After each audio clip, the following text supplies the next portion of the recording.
اس کا کچھ کریں. اور اس نے گرفتاری بھی دی ایک پیپلز پارٹی کے منسٹر کے کہنے کے اوپر, لیکن انہوں نے پولیس مقابلے میں مروا دیا. یہ اسٹیبلش ہو چکا ہے, یہ پولیس کی اپنی فائنڈنگ ہے. ہمیں ان لوگوں کا انجام بھی دکھایا جانا چاہیے نا, ٹی وی میں رپورٹ ہونا چاہیے کہ ان حرام خوروں کے ساتھ, نمک حرامی کرنے والوں کے ساتھ جوڈیشری نے کیا کیا. یہ زومبیز جو ہم پہ مسلط کیے ہوئے ہیں اور پاکستان کو رہنے کے قابل نہیں چھوڑا ان لوگوں نے. اس لیے میں نے تو بھائی اپنی جان رکھی ہوئی ہے ہتھیلی کے اوپر. پہلے تو میں پھر بھی تھوڑے بہت کوئی ڈھکے چھپے الفاظ استعمال کرتا تھا, اب تو بالکل میں ننگے الفاظ استعمال کرتا ہوں, کوئی لحاظ نہیں کسی کا کرنا.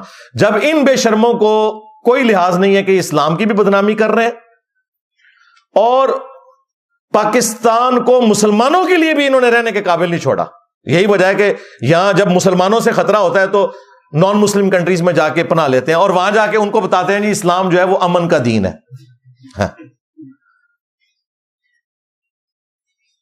اگو گورا پوچھ لوے کہ جناب امن ہے اتنے کے لین آئے ہو, پھر اتنے ہی جاؤ نا جتھے ہے اسلام دا قلعہ, تو منہ اڑ کے بہ جاؤ گے.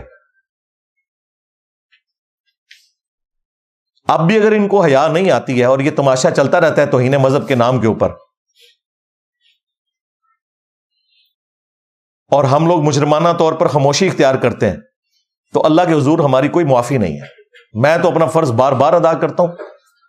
میں نے ابھی دیکھا کہ یہ 27 آئینی ترمیم آ رہی ہے, 26 سے پہلے میں نے آواز بلند کرنا شروع کی, 27 پہ پھر کر رہا ہوں کہ توبہ کی شک ڈالو ورنہ یہ آگ تمہارے گھروں تک بھی پہنچے گی. مولویوں نے کہاں تک تے پہنچ گئی جی آگ.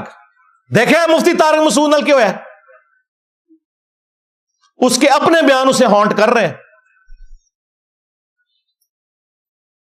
اور دیکھیں مولویوں کے گھر جب یہ آگ پہنچی ہے تو مولوی ایک ایک کر کے ڈڈوؤں کی طرح باہر نکل کے صفائیاں دے رہے ہیں کہ جی ہے تو گستاخی تھی, نیت گستاخی کی نہیں تھی. اے تک لو ذرا اندازہ کرو, باقیوں کی نیتوں کا بھی فیصلہ خود کر دیتے ہیں. مجا دیا پیڑا ہوں نے نا. ہاں سارے نکلے جے, دیوبندی مفتی نکلے, انہوں نے کہا ہاں گستاخی تو ہوئی ہے لیکن اس نے معافی مانگ لی ہے تو چھوڑ دینا چاہیے. سرکار یہ معافی والی جو ایمنسٹی اسکیم تھی یہ سلمان تاثیر کے لیے نہیں تھی, یہ اس سری لنکن کے لیے نہیں تھی, یہ کوئٹہ میں جس کو آپ نے ظلمن قتل کیا اس کے لیے نہیں تھی, یہ عمر کوٹ کے ڈاکٹر کے لیے نہیں تھی ایمنسٹی اسکیم. مولویوں کے گھر بات آئی ہے تو کہتے ہیں جی توبہ کر لی, گل چھاڑ دو. ہم تو کہتے ہیں یہ اچھی بات ہے, لیکن ان سب لوگوں کے معاملے میں بھی اللہ کے حضور معافی مانگو اور اپنے بزرگوں کے اوپر لعنتیں بھیجو جن کے کہنے پہ تم لوگوں نے یہ فتوے دیے تھے کہ جی گستاخ رسول کو آپ ماورائے عدالت بھی قتل کر سکتے ہیں, اور گستاخی بھی وہ جسے آپ سمجھتے ہیں چاہے وہ دین میں ہے یا نہیں ہے. صرف دیوبندی نہیں نکلے, بریلویوں کا وہ مفتی حنیف قریشی جس نے غصے میں پگڑی ایسے اتار کے پھینک دی تھی, ممتاز قادری اس تقریر سے متاثر ہوا. مفتی حنیف قریشی نہیں گیا مارنے واسطے سلمان تاثیر نو, ممتاز قادری اٹھ کے چلا گیا. پہلے یہ لوگ اویل کرتے رہے, جشن مناتے رہے, آپس میں لڑائیاں لڑتے رہے کہ جی کس نے ممتاز قادری کو لانچ کیا تھا, اور جب اس کے لیے فیصلہ ہونے لگا تو سب سے پہلے ایفیڈیوٹ لکھتا مفتی حنیف قریشی صاحب نے کہ میں جانتا ہی نہیں, میرا کوئی تعلق ہی نہیں, اے ٹوٹل عشق رسول جے لو زامو. اس کا بھی بیان آ گیا, اس نے کہا طارق مسعود صاحب نے چونکہ اب توبہ کر لی ہے لہٰذا اس مسئلے کو آگے نہیں چلانا چاہیے. واہ واہ واہ واہ کیا بات ہے. اور تو اور چھوڑ دو, یہ گستاخ رسول کی سزا کا فتنہ کھڑا کرنے والا, فتنوں کا امام ابن تیمیہ المتوفا 728 ہجری, جس نے وہ جعلی روایتیں اکٹھی کر کے وہ فراڈ میں مبنی کتاب لکھی الصارم المسلول علی شاتم الرسول, گستاخ رسول کی سزا کے اوپر, جس کا ترجمہ بریلویوں نے کیا ہوا ہے. اندازہ کرو, اس کتاب کے کسٹوڈین وہابی فرقہ اہل حدیث, ان کا جو ہشام الہی ظہیر ہے وہ بھی کہہ رہے ہیں نہیں جی طارق مسعود صاحب نے معافی مانگ لی ہے تو معاملے کو ختم کرو. اور تمہارا ابن تیمیہ تو زندہ ہوتا تو مولویوں کے ٹکڑے ٹکڑے کر دیتا. آج اپنے بزرگوں کے فتووں سے پھر گئے ہو, ان پہ بھی لانتے بھیجو, ہم آپ کے ساتھ ہیں, بھیجو لانتے ہیں ساروں کے اوپر, سارے جھوٹے تھے فراڈیے. اس کتاب کا پورا پوسٹ مارٹم کیا ہے علامہ وحید الدین خان نے رحمہ اللہ تعالی, چند سال پہلے فوت ہوئے, 90+ کی ایج میں, انڈیا میں تھے, شاتم رسول کی سزا, انہوں نے اس پوری کتاب کا پوسٹ مارٹم کیا ہوا ہے. یہ سارا فتنہ آپ کو جو نظر آ رہا ہے اسی کتاب کی وجہ سے ہے. لیکن وہ بھی دیکھیں, کہہ رہے ہیں ٹھیک ہے معافی ہوگی. شیعہ تو ویسے ہی توہین اور اس طرح کی ساری جو چیزیں ہیں ان کے معاملے میں ان کا یہی نظریہ ہے کہ بھائی جو بھی توبہ کرتا ہے اس کی توبہ کو آپ ایکسپٹ کر لیں گے. شیعہ کا تو مسئلہ ہی نہیں ہے, یہ تکفیری سوچ ساری اہل سنت کے یہاں ہے, خواہ وہ بریلوی ہوں, دیوبندی ہوں, اہل حدیث ہوں. یہ تو اللہ کا شکر ادا کریں کہ 29 فروری 2016 کو ممتاز قادری کو پھانسی دیا گیا. اگر وہ پھانسی نہ ہوتی تو آج گلی گلی آپ کو قتل و غارت نظر آتا, کہ لوگ یقین کر لیتے کہ جی بچ جائیں گے, خیر ہے جو مرضی کرے. سلام ہے اس وقت کے پرائم منسٹر کو, آرمی چیف کو اور چیف جسٹس کو کہ انہوں نے جرأت دکھائی اور دن بھی رکھا 29 فروری تاکہ برسی 4 سال بعد آئے. 29 فروری 4 سال بعد, یہ جان بوجھ کے انہوں نے 29 فروری کا دن رکھا تھا طے کر کے, ورنہ ہر سال انہوں نے 28 فروری ہوتا نا تو پہنچا ہونا تھا اسلام آباد اور تماشا لگانا تھا انہوں نے. ابھی بھی اس نمک حرام کی یاد میں انہوں نے مزار بنایا ہوا ہے اور اس کا ابا بیٹھ کے وہاں نوٹ چھاپ رہا ہے, دیکھیں آپ نے ویڈیوز میں. ابھی یہ جلالی صاحب بھی گئے ہوئے تھے وہاں. میں اپنے ریاستی اداروں سے پوچھوں گا کہ جو شخص نمک حرام تھا اور آپ نے اسے پھانسی کی سزا دی, اس کا مزار بننے کی اجازت کیوں دی ہوئی ہے؟ قبر رکھیں, قبر تو نان مسلم کی بھی ہے, اس کی کوئی بے رحمتی نہیں ہے. مزار کیوں بنائے ہوئے ہیں؟ چندوں کا اڈا کیوں بنایا ہوا ہے؟ عرس کیوں ہو رہے ہیں وہاں پہ جس کو اسٹیٹ نے ڈکلیئر کیا؟ کیوں ایسا ہو رہا ہے؟ اس کا مطلب ہے کہ انڈائریکٹلی آپ پش پناہی کر رہے ہیں, تماشا چل رہا ہے اسی طریقے سے. تو میں تو دلیری کے ساتھ اس لیے بولتا ہوں کہ میں نے تو اپنی جان رکھی ہوئی ہے ہتھیلی کے اوپر. انہوں نے میری لائف تو کی ہوئی ہے ونریبل, لیکن میں نے ان کا کوئی بابا نہیں چھوڑنا, نہ زندہ نہ مردہ.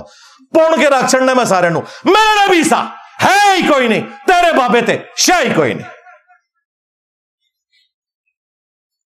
پھر جنازے پڑھتے ہیں جی, غائبانہ نماز جنازہ. مجھے ایک اہل حدیث عالم نے فون کیا, جی میں غائبانہ نماز جنازہ پڑھانے لگا ہوں, ہمارے نمازی جو ہے نا زور لگا رہے, اور میں کہ اپنا جنازہ پڑھنے لگے ہو. کہتے کیوں؟ میں نے کہا وہ تو آپ کو بھی کافر سمجھتا تھا ممتاز قادری, آپ اس کا جنازہ پڑھیں گے؟ میں نے کہا ابھی قبر سے نکلے سارے وابیوں پون کے رکھ چھڑے ہو.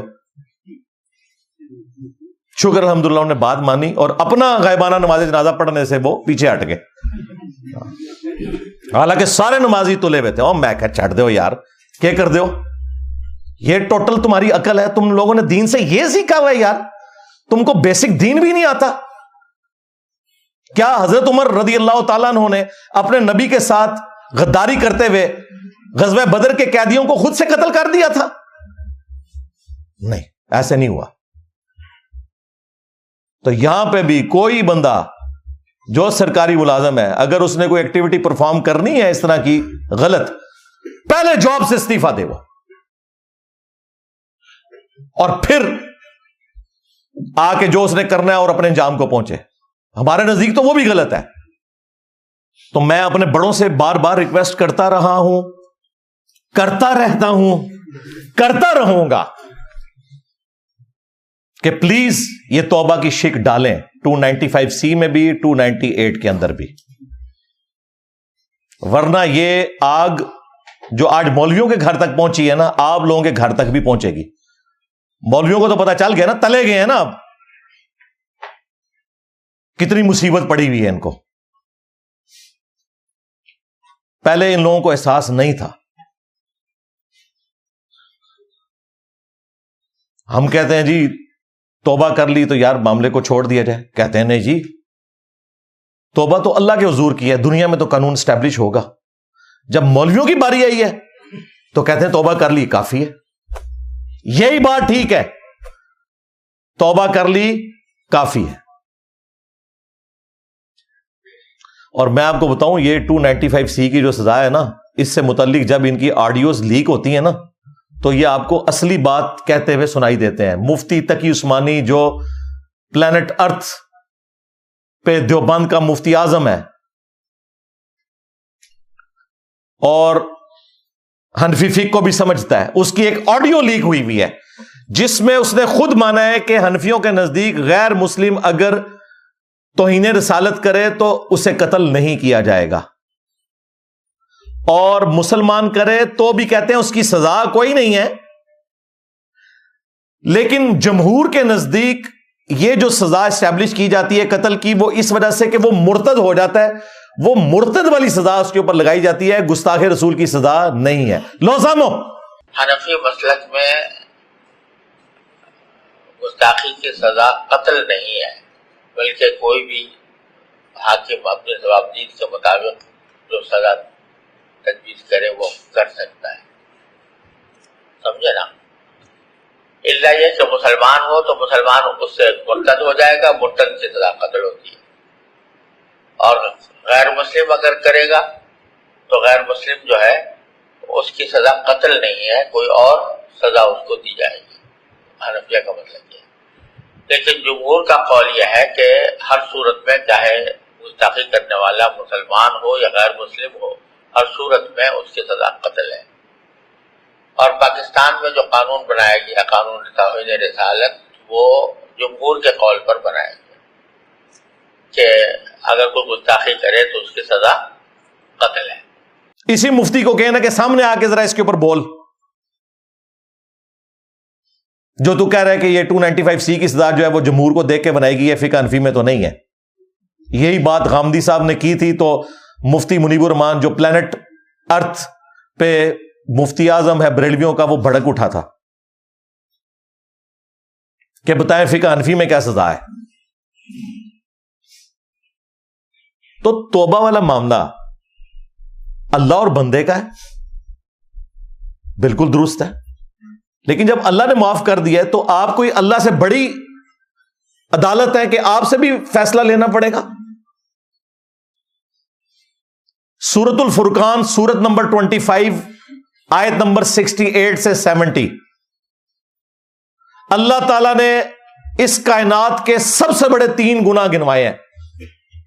نمبر 1 شرک، نمبر 2 قتل ناحق جو حقوق العباد میں سب سے بڑا گناہ ہے، اور نمبر 3 بدکاری. اور اس کے بعد کہا کہ جو ان سے بھی توبہ کر لے ہم نہ صرف اس کے گناہوں کو معاف کریں گے بلکہ گناہوں کو نیکیوں سے بدل دیں گے. اللہ اکبر کبیرا والحمد للہ کثیرا وسبحان اللہ بکرۃ واصیلا. مجھے بتائیں کہ اللہ کی گستاخی بڑی ہے یا رسول اللہ کی گستاخی بڑی ہے؟ اللہ کی. شرک تو اللہ کی گستاخی ہے نا. اللہ کی گستاخی شرک کی شکل میں اللہ کو گالی دینا ہے. سورہ مریم میں آیا قریب ہے آسمان پھٹ پڑے، زمین شک ہو جائے اور پہاڑ ریزہ ریزہ ہو جائیں. ان دعوا للرحمن ولدا، جب یہ کہتے ہیں رحمان نے بیٹا جنا. بھائی آج 2.25 ارب کرسچنز کیا خدا کے لیے بیٹا تجویز نہیں کر رہے؟ یہ خدا کے گستاخ نہیں ہے تو کیا ہم انہیں قتل کرنے نکلیں گے؟